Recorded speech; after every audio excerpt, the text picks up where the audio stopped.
Hey guys, welcome to my Dodgers opening day preview video. I want to say welcome to those of you guys who are new to my channel. So in today's video, I'm basically going to be going over some of the most notable things, I guess takeaways that happened this spring, as well as give you guys a preview on the 25-man roster for opening day. So let's get into it. So where should I start? It was announced last Friday that by manager Dave Roberts that Hyun-Jin was going to be making that opening day start. And then the rotation following Hyun-Jin Ryu is going to consist of Ross Stripling, Kenta Maeda, Walker Buehler, and Julio Urias. So Stripling's going to pitch on Friday, Game 2. Kenta Maeda is going to pitch on Game 3 versus the Arizona Diamondbacks, and Walker Buehler is going to pitch Game 4 on Sunday, the last game of the opening week series. So it's going to be pretty exciting, you know. Arizona's going to be sitting after co-aces Zack Greinke and Robbie Ray for the first couple of games, so it's going to be pretty entertaining. It's going to be a good series, so excited to see how that goes. Pretty sure the Dodgers will win the series 3-1. Hopefully they get the sweep though. Besides that, spring training officially ended yesterday when the Dodgers won 2 out of 3 games versus the Angels on the Freeway Series or Exhibition Series, whatever you call it. So yeah, I'm glad they finished on a good note despite having a decent spring, not the best spring, but they had a pretty decent spring, you know. So besides that, it was a pretty exciting spring. I mean, we saw some really good stuff from guys like Clayton Kershaw, Walker Buehler, Corey Seager, and Julio Urias. Despite that, I've been getting hit up all spring about how the Dodgers didn't really make any notable moves this offseason and how the team's future doesn't really look good going into the season. Despite all that, you know, I understand that there's some fans that are pretty frustrated that they didn't retain Manny Machado, they let Yasmani Grandal walk. They weren't able to land Bryce Harper after trading away Yasiel Puig and Matt Kemp by opening up space in the outfield and in the payroll. They're also not going after guys like who are still free agents like Dallas Keuchel and Craig Kimbrel. So, I mean, I understand all those guys could have helped the team, but it just didn't really fit. Besides all those guys, the only one that made the most sense was Bryce Harper. Dave Roberts was recently interviewed about a week or so ago about the Dodgers' interest in Bryce Harper. And he basically said that if the Dodgers were to get Bryce Harper, he was going to be a luxury. You know, Dave Roberts mentioned that with the team they have right now, with all the depth they have, infield and outfield, position player-wise, there really wasn't a need. Although he did mention that, I guess, acknowledge that anytime a player of his caliber is always a free agent, you always want to kick the tires and, you know, make your best offer. So it is what it is. There's that. Moving forward, let's get into some of the most notable news that took place around the team. So let's start with Clayton Kershaw. So we all know he suffered a setback early on in spring. He was dealing with some shoulder soreness, which caused him to miss all of spring training. Although, fast forwarding to present day, he's throwing a good amount of bullpens now. He's feeling much better. His velocity's better. So he's going to be placed on the injured list. So he's not going to be making that opening day start tomorrow. So it's unfortunate that he's not going to be continue the streak, but the way I look at it, super realistically, if he's not ready, there's no point in risking your ace just for one game. I know it's opening day; it means a lot to the fans and the players, but it's just one game, you know. So it's for the best. It's what's best for the team, I guess. So if he's not ready, he's not ready. So that's the way I see it. For those of you guys who were hoping that Walker Buehler or Julio Urias will make that start, it just wasn't going to happen. It just didn't make any sense to have those guys start on opening day. Starting with Walker Buehler, you know, we all know he had a hell of a 2018 season, but it really wasn't a surprise when he came into spring training and he was dealing with some arm fatigue. You know, after all the stressful pitching situations he encountered. Like I mentioned, he did have a heck of 2018 season, but keep in mind this was the first time he's pitched this much in his career. You know, although he was able to get built up enough and stretched out to the point where he could join the rotation. Although he's going to be the 4th starter, my guess is because they want to make sure that he gets one more bullpen in or so, maybe tomorrow or on Friday before his start, just to stretch him out a little bit more. Now in Julio's case, he's just coming off major shoulder surgery in 2017 in his pitching arm. So although he was able to come back last season in September and pitch in the playoffs, you know, the Dodgers are being really mindful with him. You know, there's really no point on rushing him and, you know, getting him injured. The plan for the Dodgers was to have Julio starting the 2019 season in the bullpen. you know, use him as a multi-inning reliever, not just one inning reliever, not just a lefty on lefty reliever, but a multi-inning reliever, basically like a long reliever, and pitch in multiple situations in the first half, and then in the second half use him as a starting pitching option if they need a starter and into the playoffs. So there's that. Basically they just want to limit his innings. Some people speculate that he could probably pitch around this season like 80 innings to 130. So like there's really no hard cap. Dave Roberts said something about that there's really no hard cap. Although they're just gonna let him go and see how he does. Although they're gonna try their best to limit his innings. Like I mentioned, Clayton Kershaw and as well as Richo are gonna start the season in the injured list, which is why Julio's gonna start the season in the rotation. But it's only gonna be temporarily. Once those guys come back, you could expect to see Ross Stripling and Julio Urias go back to a bullpen. Besides pitchers, let's move on to Corey Seager. So we all know he's progressed pretty well this spring.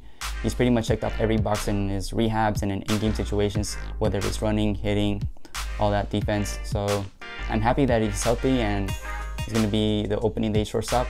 He played all 3 games versus the Angels and he did pretty well. Going into other news, in other news, it was announced by manager Dave Roberts that Andrew Toles is going to be placed in the restricted list because he's dealing with a family personal matter, I guess. Wish him nothing but the best. Hopefully he comes back soon. When healthy and on the field, he's a pretty dynamic player, so he's an exciting player. He might not be the best outfielder the Dodgers have, but he's pretty good. You know, he had a really good 2016 in his rookie year. So besides that, he's been dealing with injuries and all that set him aside, and you know, the emotions because of all the depth the Dodgers have. But yeah, so I wish him nothing but the best. Hopefully he comes back soon. Also, about 2 weeks or so ago, they designated it as for assignment relief pitcher Josh Fields when they acquired Donnie Hart Orioles. So my guess is that they just moved on from Josh Fields. He always had the durability issues, wasn't really healthy for a full season. When he was healthy though, he was pretty effective, but the Dodgers see something else in Donnie Hart that they liked that made him designate for assignment Josh Fields. So my guess is that Yimi Garcia is going to be taking over Josh Fields' spot in the bullpen, and Donnie Hart's going to start the season in the minors, and Rick Honeycutt is just going to work with him and see what he could do. Donnie Hart two seasons ago had a really had an ERA under 1, so they're seeing if the Dodgers could work out something with Donnie Hart, you know, could be effective and get back to his full form, you know. I'm for it. He's also much more younger than Josh Fields. Besides that, the Dodgers obviously demoted and assigned majority of their top prospects and non-roster invites to the minors. Also, pitcher Tony Sangrani was placed in the injured list with a similar arm injury that he suffered last year, which caused an opening in the bullpen for Caleb Ferguson. Besides that, something that I wasn't really too happy about was Brad Miller opting out of his minor league contract with the Dodgers, since the Dodgers weren't going to add him to the 25-man roster. Despite having a good spring, the Dodgers announced that the last roster bench spot was going to be given to, position player-wise, was going to be given to Alex Verdugo, which is the Dodgers' top prospect, and you know, I also like Alex Verdugo, so makes sense. You have to give your top prospect a chance. Verdugo has nothing else to prove in the minors. Brad Miller was just a non-roster invite, had a pretty good spring. Just because they have a good spring doesn't mean they're going to crack your team, you know. They could, like he did, he opted out and he signed a major league deal with the Cleveland Indians a few days later. So I wish nothing but the best for Brad Miller. Besides that, I think I mentioned this already, Richo suffered a minor knee injury in his last game late in March versus the Milwaukee Brewers. It was believed that Richo was a favorite candidate to start on opening day, but since he got injured, it made an opening in the rotation for Julio Urias to be slotted in, and the ball was going to be given to Hyun-Jin Ryu for opening day. So, I mean, Hyun-Jin Ryu, when healthy, I mean, if he could replicate his last year's performance, you know, Hyun-Jin Ryu is a pretty good starter. He's a front-end type starter when healthy, so hopefully he could replicate somewhat of his 2018 season and, you know, pitch more games than he did last year, because he came back in the second half, I believe, because he was dealing with all those shoulder injuries or groin injuries he suffered the last couple of years. So Dodgers front office have created has done an amazing job basically in stacking up in depth and having really good quality guys. You know, even without Kershaw and Richo in the rotation, you know, their Dodgers rotation is probably still ranked in the top 8 or 6 in baseball. So that's not bad. And once you have Kershaw and Richo coming back, they're probably going to be ranked in the top 5, at least top 5. And if everyone's doing well, probably in the top 3 or 2. So there's that. A day or so ago, the Dodgers signed major league pitcher Justin Grimm to a minor league deal. He opted out of his contract with the Cleveland Indians on Friday. He had a really good spring. He pitched like 9 innings or so, giving up 1 run. He also allowed like 8 hits or so it's not bad. I mean, he's a guy that could give you some length, but not really. We'll see what he could do. Had some really good seasons before with the Cubs. After that, it's pretty much just been struggling and on and off. So we'll see what he could do. He might be able to join the opening day roster, but we'll see. Besides that, like I mentioned, the Dodgers didn't really have the best spring, but obviously, like I said, it's not really about how many spring games they win. They're with a under 500 record, and they make the playoffs. And there's some other teams who finish with a 500 record, and they do make the playoffs, or they don't make the playoffs. So I'm not really concerned about how many games the Dodgers won or lost this spring training. It's about the players getting their work in and getting stretched out and getting ready for the long haul of the season. Because it's not easy. Besides that, I also wanted to mention some major league rule changes that they're going to be implemented this year and next year. So about a week or so ago, Major League Baseball, the commissioner, announced that they're going to be making some rule changes for this season. And the rule changes are that they're going to be limiting the mound visits from 6 to 5. There's also going to be no more August trades, just July 31st is going to be the trade deadline. So no more trades after July 31st. There's also going to be 2 rounds of All-Star voting with an Election Day bonus round. Also, the winner of the home run derby is going to get a $1 million grand prize. So that should entice players sluggers basically of baseball, to participate in the home run derby and just make it much more entertaining. So I'm all for that. 2020, there's going to be an increased roster size to 26, so no more 25-man roster. Also, and teams won't be able to call up to 15 or so guys in September. So basically, you can't have all your 40-man roster up in the big leagues. You'll only be able to call up 2 more guys. So basically, it'll be up to 28 players, not 40. So that's 12 players less in September. I really don't like that rule.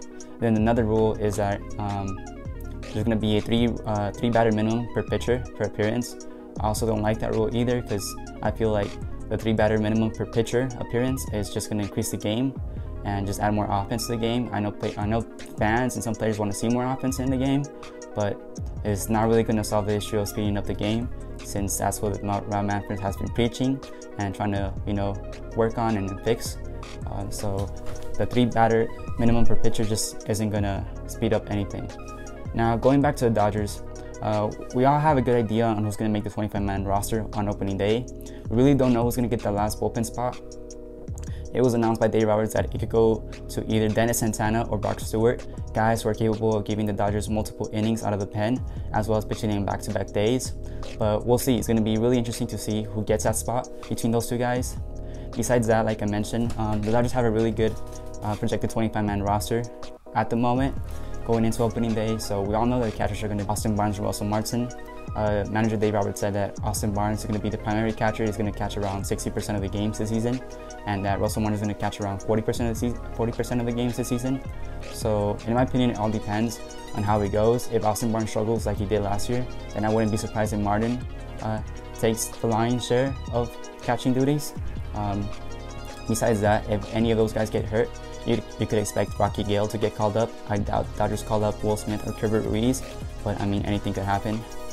Moving on to first baseman, Dave Roberts said that he plans on seeing Max Muncy and Cody Bellinger being everyday players. So you could expect Max Muncy to be the primary first baseman. But if he struggles and he gets platooned, then you could see him share time with David Freese and possibly even Cody Bellinger. In second base, Dave Roberts said that Kike Hernandez is going to be the primary second baseman. So if Kike has a pretty good year, he should be the everyday player throughout the season. If he struggles, then you could see possibly Max Muncy or Chris Taylor playing some occasional second base. On shortstop, we all know Corey Seager is going to be the opening day shortstop, and he should be the primary shortstop throughout the whole season. I doubt he struggles in his first year back from Tommy John surgery. When Corey Seager needs a day off, you could expect to see Chris Taylor or even Kike Hernandez give Seager a breather. In third base, we all know Justin Turner is going to be the primary baseman. If he needs a day off, then you could probably see Kike, Taylor, possibly even David Freese or Muncy play occasional third base. Going into left field, it was said that Alex Verdugo and Joc Pederson are going to split duties in left field. but if one is performing better than the other, then the other player is going to be the fourth outfielder, and the fourth outfielder will be giving timeout to Cody Bellinger or AJ Pollock. Now, AJ Pollock is going to be the projected center fielder, and Cody Bellinger is going to be the projected primary right fielder. If Pollock or Bellinger struggle, then you could expect also Verdugo getting opportunities in right field and center field, or even Joc Pederson and in right field or center field. So like I mentioned, there's going to be 4 guys on the bench. The bench guys who are projected to be on the 25-man roster are David Freese, Chris Taylor, Russell Martin, and Alex Verdugo. The rotation should consist, like I mentioned before, Hyun-Jin Roo is going to be leading the staff. Ross Stripling is going to be the second starter. Kenta Maeda is going to be the temporary third starter. Walker Buehler is going to be starter, and Julio Urias is going to be a temporary fifth starter. Once Rich Hill and Clayton Kershaw come back, the rotation order should change, and then you could possibly see Ross Stripling and Julio Urias go back to the bullpen. Then you should see Hyun-Jin Roo and Kenta Maeda be the third and fourth starters. Walker Buehler be the second starter, with Clayton Kershaw being number 1, and Rich Hill possibly being the fifth or fourth guy. Or it doesn't really matter. Just know that when the Dodgers get Clayton Kershaw back and Rich Hill, like I just said, the rotation order is going to change. In the bullpen, you could expect Kenley Jansen to be the closer. Joe Kelly is projected to be the setup man to Kenley Jansen in the 8th inning. Pedro Baez is also going to be a setup guy to Kenley Jansen in the 8th and 7th inning. You could expect Caleb Ferguson to make the bullpen and be the mid reliever and long man. You could expect Dylan Floro to be a mid reliever, guy who just goes in the 7th or so inning. Scott Alexander, mid reliever, lefty specialist, a guy you might see occasionally face righties, but the Dodgers are probably going to use him in lefty on lefty situations, primarily more, and maybe 7th innings or so, possibly 8th. It all depends on how he's performing. Yimi Garcia had a really good spring. He did struggle the last couple of games, but in my opinion, I think he's going to be the mid reliever in the bullpen, one of the mid relievers. You could expect him in the 6th or 7th inning, all depending on how he performs and Pedro Baez and Joe Kelly performs. If Pedro Baez and Joe Kelly struggle, then you could expect any other guys like Dylan Floro, Scott Alexander, Yimi Garcia to get opportunities in the 8th inning as well. Like I mentioned before, Tony Cingrani is going to start the season in the injured list because he's dealing with a similar injury that sidelined him for the rest of the season last year.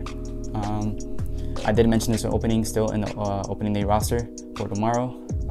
It's going to go down to either Brock Stewart or Dennis Santana. So that's it for today. Dodgers play the Diamondbacks tomorrow at 1. Zach Greinke is going to be in the mound facing Hyun-Jin Roo, like I mentioned.